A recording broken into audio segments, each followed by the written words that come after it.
Oversharing, a Good Omens fanfiction, written by AppleSeeds, read aloud by SkyAsimaru. If you enjoy this podfic, you can check out the original story on Archive of Our Own.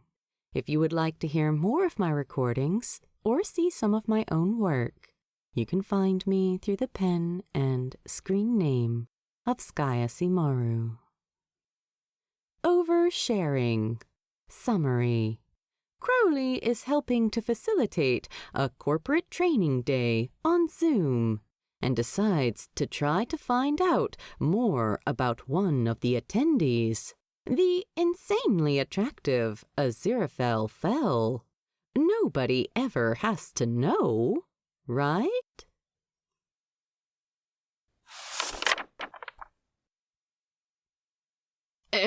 Hi guys, I'm Crowley. I'll be here in the breakout room while you complete the task, just in case you need anything. The instructions BA went through are on the screen again as well, if you need them. Just let me know if you want me. Fucking hell, these things are always so awkward. This whole streamlining and enhancing efficiency while remote working day that Crowley's company was offering, branded as a reflection space, was a load of bullshit anyway. Still, these big pretentious organizations had been lapping it up. The company that had paid for their services today was called Celestial Enterprises, and Crowley wasn't even completely sure what the company did. What he did know was that their CEO was a pretentious arsehole who was wearing a gray suit with a lavender tie. Seriously, who wears a suit for an away day on Zoom? And had insisted on actually making a speech before handing over to BA, who had sent Crowley a private message about the joys of smug arseholes paying them and then just listening to themselves talk. The CEO's name was Gabriel, and his speech had consisted of a lot of words, none of which seemed to be strung together into anything with any actual meaning. Crowley had switched off completely after, "We are growing a great many flowers, but we are not consistently bringing them together into a bouquet." Crowley thought the flowers would be better off being left the fuck alone to keep growing. Crowley's curiosity had got the better of him, and he'd glanced around at the tiny faces on the screen of his laptop to see how Gabriel's employees were responding to his ridiculous, pointless speech. He had then snorted with laughter, his heart leaping into his throat for a second, when he suddenly panicked that he might have forgotten to mute himself, very relieved to see that little symbol in the bottom left corner, reassuring him that no one could hear him. The reason for Crowley's uncontrolled reaction had been the look on the face of someone called Michael, who looked about ready to slice Gabriel's head off if he kept talking for much longer.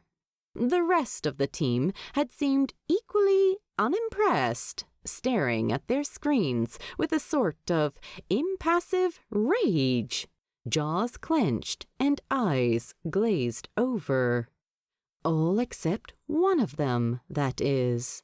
Aziraphale Fell, according to the little name under his image on Zoom, who hadn't just seemed to be paying attention.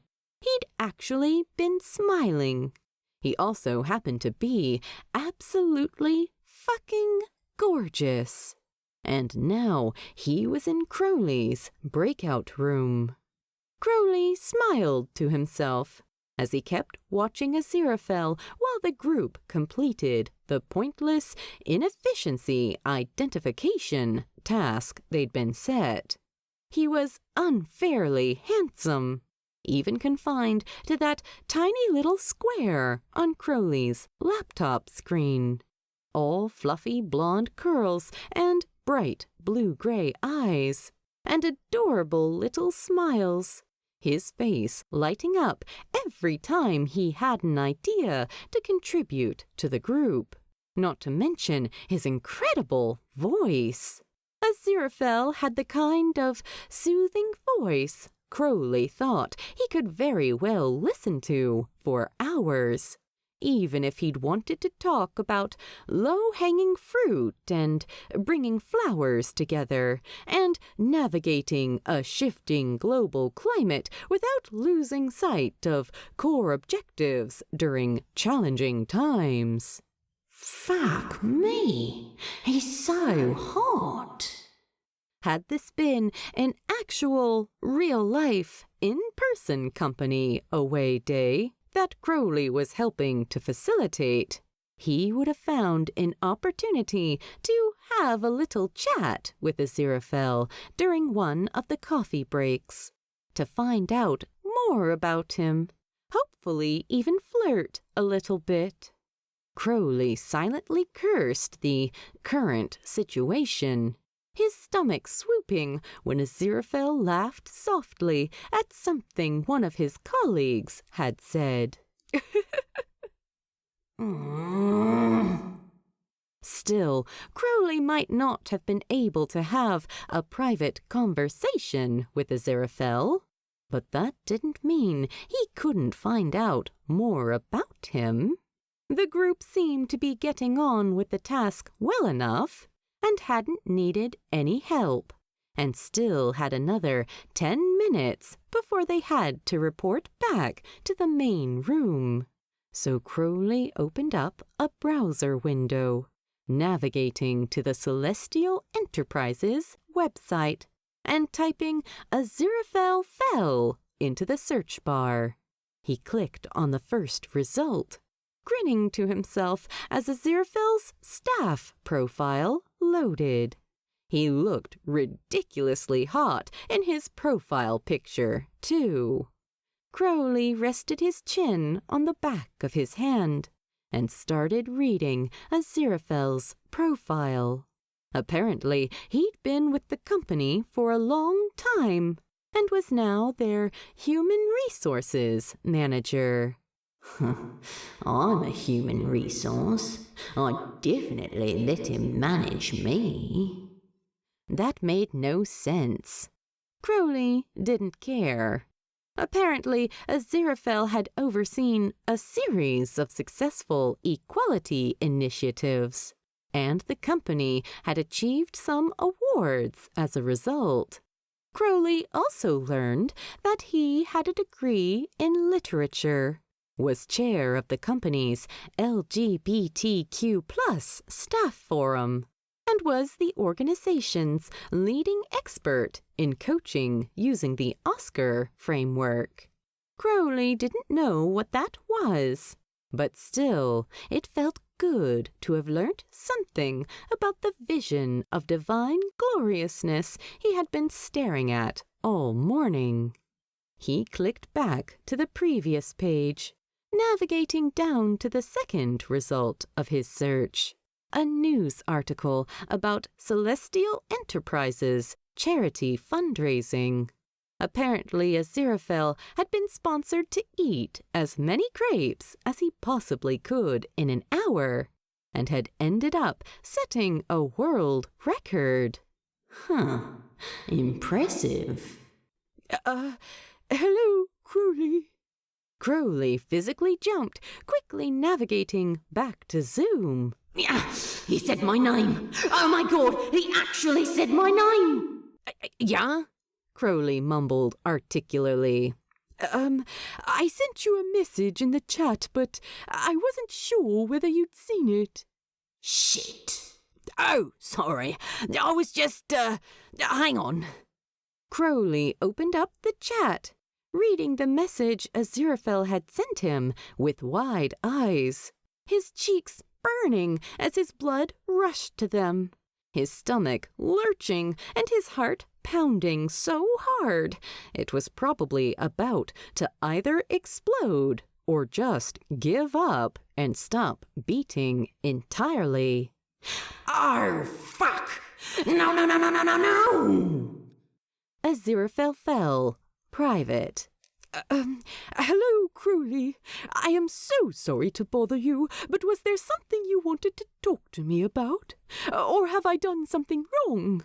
I was just wondering why you were looking at my staff profile. Fuck! I'm sharing my screen! Shit! Crowley tried to swallow down his heart that seemed to be trying to escape his body via his throat, and frantically turned off screen sharing. He was cringing so hard he nearly pulled a muscle. But thankfully, Aziraphale's two colleagues who were in the room with him didn't seem to have noticed. Their looks of concentration and the way their eyes flicked around the screen, making it obvious they were doing something else and not looking at Zoom. But Aziraphale had noticed, and he was now looking right at the screen, presumably waiting for a response, a slight blush dusting his own cheeks. It felt like Crowley's life flashed before his eyes as he frantically tried to work out how to handle this. His first instinct was to press Leave Meeting, throw his laptop out of the window, and board the first flight out of the country and never come back. But he couldn't do that just now. Oh, fucking COVID! Not wanting to draw the attention of the others, Crowley decided it would be best to respond in the chat. He looked over Aziraphale's message again. Have I done something wrong? Oh, he's so adorable! Anthony Crowley, Private. Sorry, I forgot I was sharing my screen. Let me know if you need me to put the instructions back up for the task. That wasn't actually an answer to Aziraphale's question, but it would buy him some time. He could say they were going to be doing a task about staff profiles later, and BA had asked him to review them. And he just happened to start with Aziraphale? That made no sense given the theme of the away day, but in fairness, none of this corporate bollocks made any sense anyway. Of course, when they ended up not doing a task about staff profiles, what would he say then? Just pretend they had run out of time? Anthony Crowley, Private. Of course you haven't done anything wrong. It's nothing to worry about. Aziraphale Fell, Private. Forgive me if I seem paranoid, but Gabriel has a habit of arranging some rather unpleasant surprises at events like this. Please let me know what to expect so that I can prepare. If you're not comfortable with that, I understand. But I would be extraordinarily grateful if there's anything you can tell me. Oh, fuck. I knew Gabriel was a prick. Crowley looked at the image of Aziraphale on the screen again. That gorgeous smile was gone, and his brow was now furrowed with anxiety. Crowley's gut twisted. Anthony Crowley, Private. It's nothing like that. You have absolutely nothing to worry about. I promise. The corners of Aziraphale's lips curled into a slight smile then, which Crowley found himself mirroring. Aziraphale Fell, Private. Do you mean that it's a pleasant thing?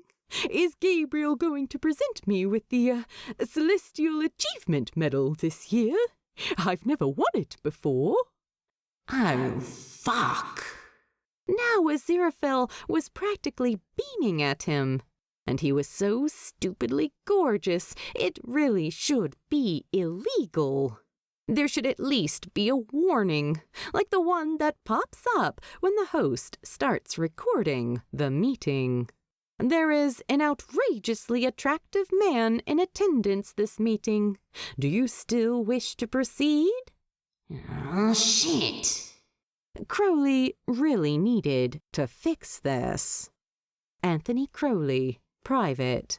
I don't know. I'm sorry. He hasn't told us about anything like that. Crowley took a deep breath and forced himself to keep going. I wasn't looking you up for anything to do with today's session. I just wanted to find out more about you. Aziraphale Fell, private. Why? Because you're so fucking hot. Because you're the most divine creature I've ever seen in my life.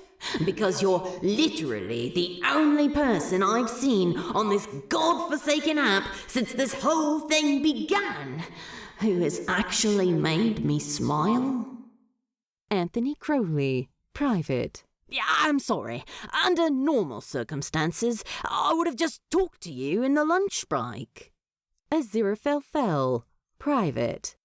I'm sorry, I don't understand. You wanted to talk to me? Are you looking for some HR input into something?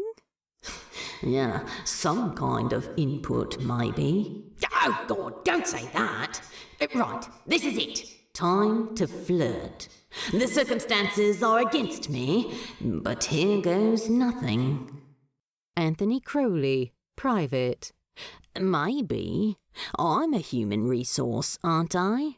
Maybe you'd like to manage me. Oh, God, I wasn't supposed to actually say that. In what universe is that flirting?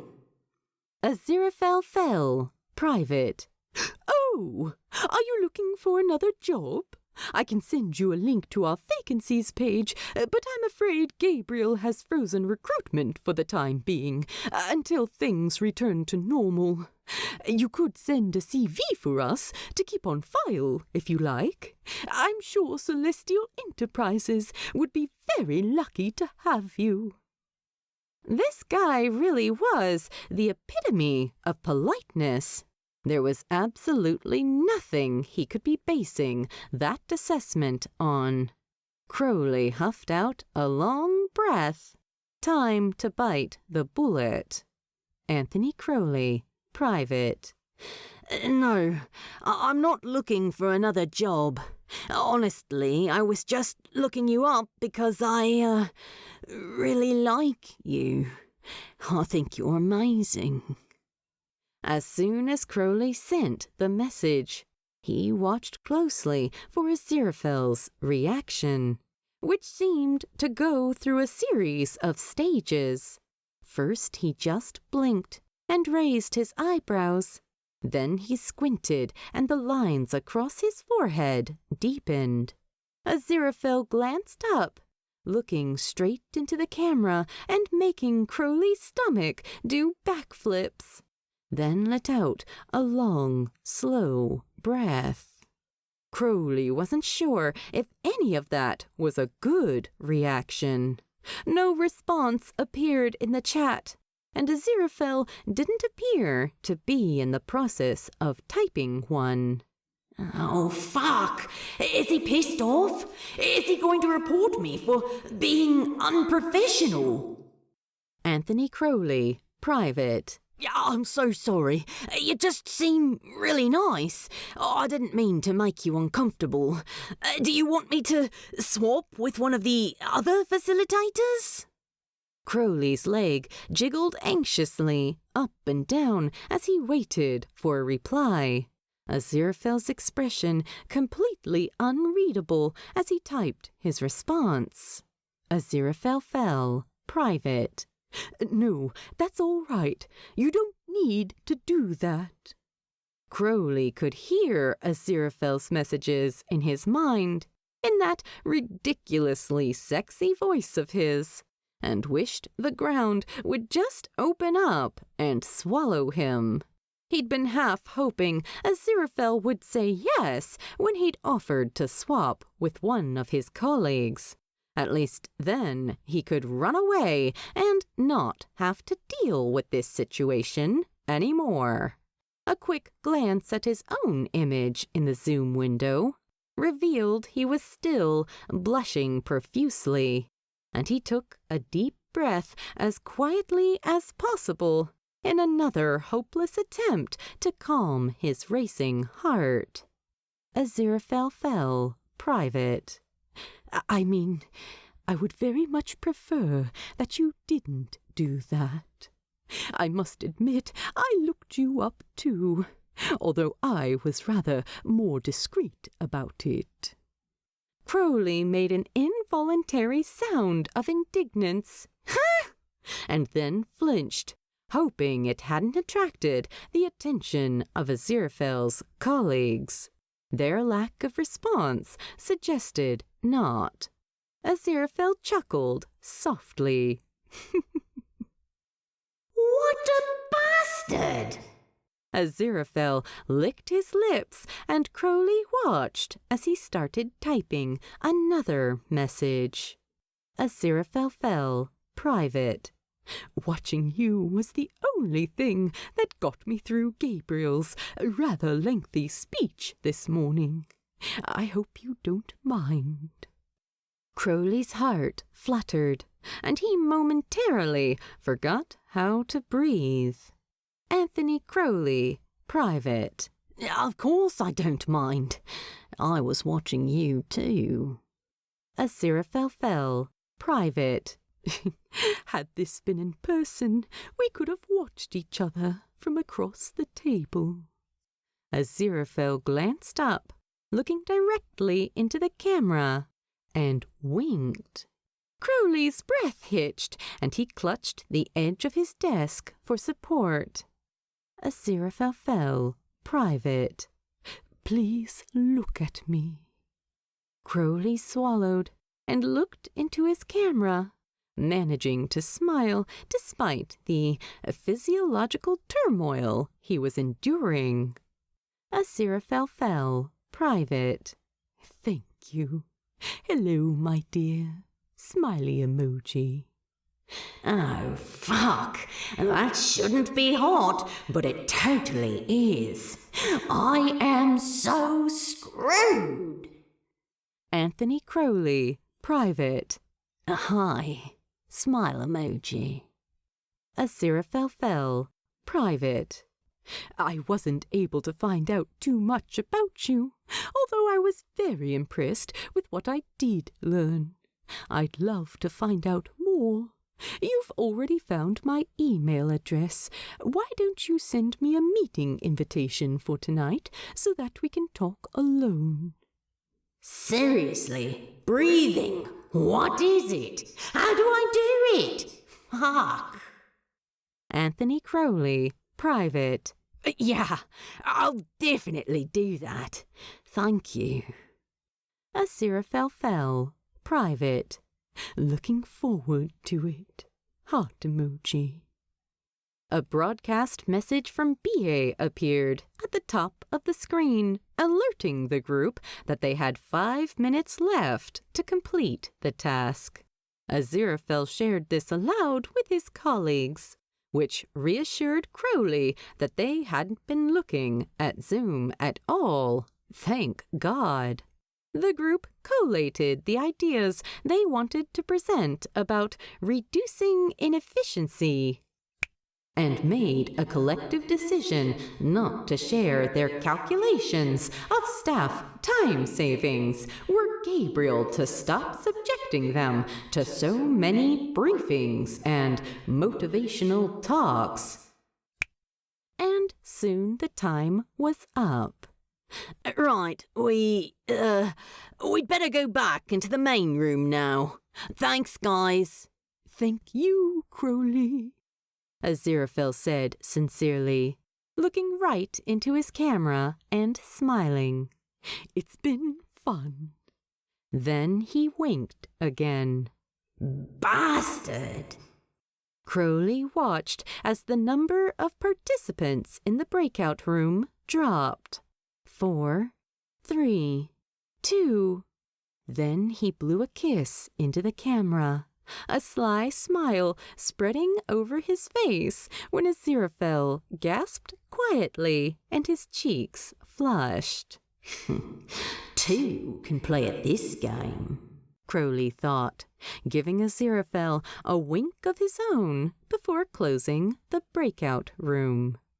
This afternoon is going to be fun.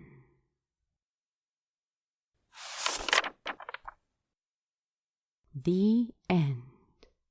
Thank you for reading.